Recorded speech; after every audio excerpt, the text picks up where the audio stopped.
This is Fluency Module 3, Lesson 11. The first thing that we're going to work on is something that we've been doing before, and this is where we do the mental multiplication.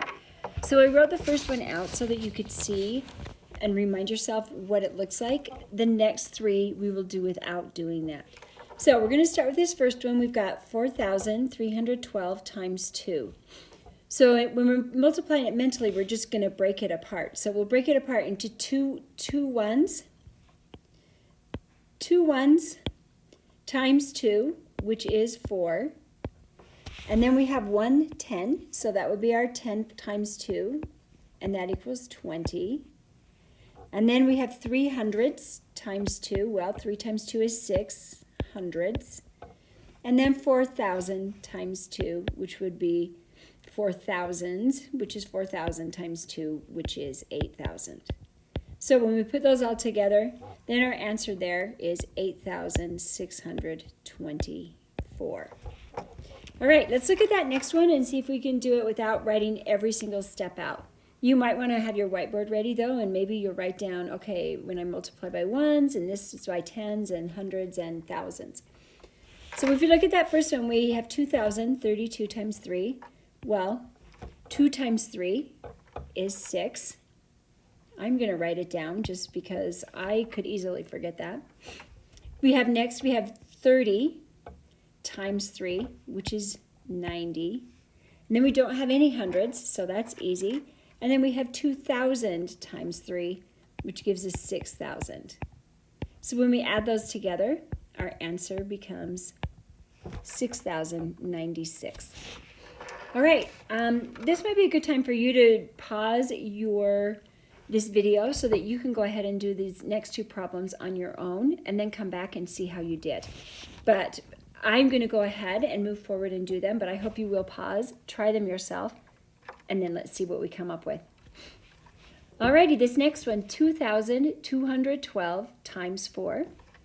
Well, we have 2 ones times 4, and that gives us 8 ones.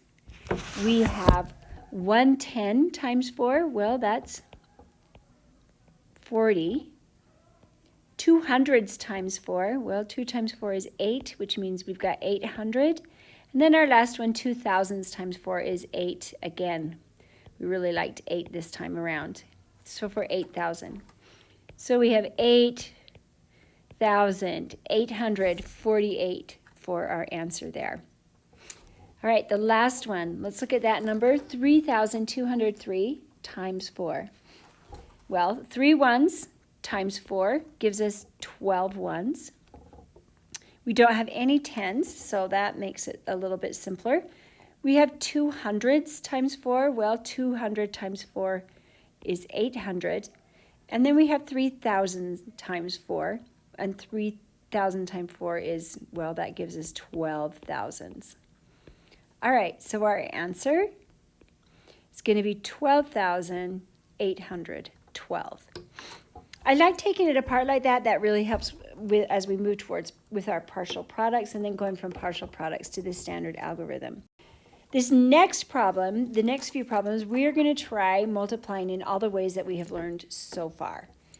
So we're going to look at that very first number there, 43 times 2. And we're going to say that expression in unit form. So that would be 4 tens 3 ones times 2. Or it could be 4 tens times 2 plus 3 ones times 2. And then we're going to show that multiplication expression using partial products. Well, I'm looking at that, and I'm going to write it vertically. That makes it a lot easier. And I'm going to start with my ones. Well, I have 3 ones, and 3 ones times 2, well, that gives me 6. Now I'm going to look at my tens here, and I have 4 tens times 2. That's 8 tens, or 80. My answer leaves me with an answer of 86. While we're doing that, let's just look at this and use our place value discs.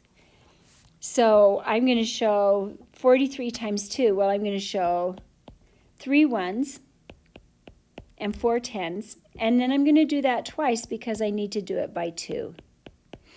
My pen slipped a little bit, and so they look like it's more than what they are, but they're not. So when I add up my total group of ones, well, that is 6, and I add up my tens, well, I've got 8, and that matches what I've done already.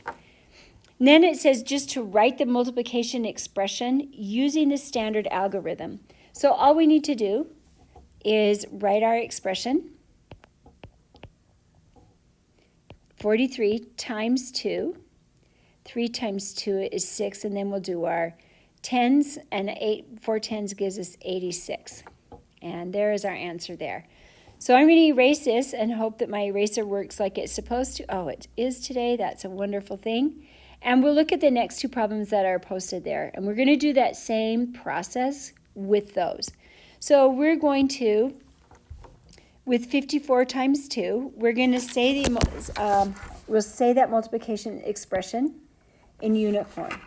So that would be 5 tens, 4 ones times 2, or 5 tens times 2 plus 4 ones times 2.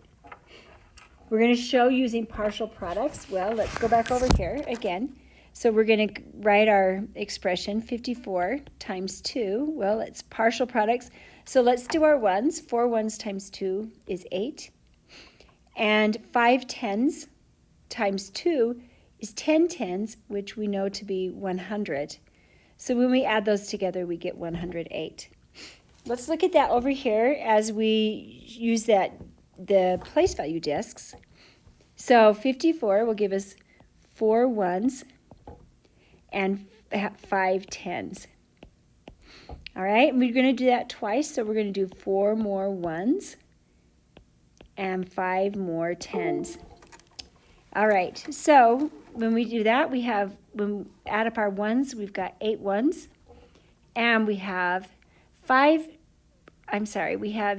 tens, which we could actually take and move over to the hundreds, and we've got 100 and no tens. So 108, which matches what we've got already. If we were going to use our standard algorithm, I'm going to do that one right here, 54 times 2. Well, 4 times 2 is 8. Those are our ones. And then 5 tens times 2 is 10. And because I don't have any other numbers in front of the 5, I can go ahead and write 10 right there. So we got 108 3 different ways. I think that's a good sign that we know what we're doing. All righty. Let's erase again, and we're going to go to the very last problem there, which I want you to write on your whiteboard. That's 63 times 3. So this is a good place for you to pause and for you to show me that you know how to do these on your own. We'll start here with, we're going to say it in unit form. So 60 times 3 plus 3 times 3, or 6 tens times 3 plus 3 ones times 3, or we would say 6 tens, 3 ones times 3. Okay, and we're going to use partial products. I actually really like the partial products. It's a good way to make sure you're getting all those numbers in there that you need to. So we're starting with our ones, and we have 3 ones times by 3 ones. It'll give us 9. Then we have 6 tens. 6 tens times 3 ones gives us 180, or 18 tens. When we add those together, we get 189. Alrighty, if we draw our, this time I'm going to go ahead and draw all our ones times 3, and then our 6s. 1, 2, 3, 4, 5, 6. 1, 2, 3, 4, 5, 6. They are not very even, but it is, it does work. If you count, we've got 9 ones, which is great. And if we look at, we've got 6 tens times 3, well, we've got 18 tens. So we can count 1, 2, 3, 4, 5, 6, 7, 8, 9, 10. We can move these to the hundreds, right? And then we've got 100. We've got 1, 2, 3, 4, 5, 6, 7, 8 left. Again, our numbers match. So that is always a good sign. Let's do our standard algorithm to end with. And we have 3 ones times 3 is 9 ones. 6 tens times 3, 18, which is 18 tens. And we can, because we don't have another number, we can just put that right there. And once again, we came up with the same answer. So that is all a good sign. Hopefully this helped some, and hopefully you're feeling really confident about your multiplication skills. See you later. Oops.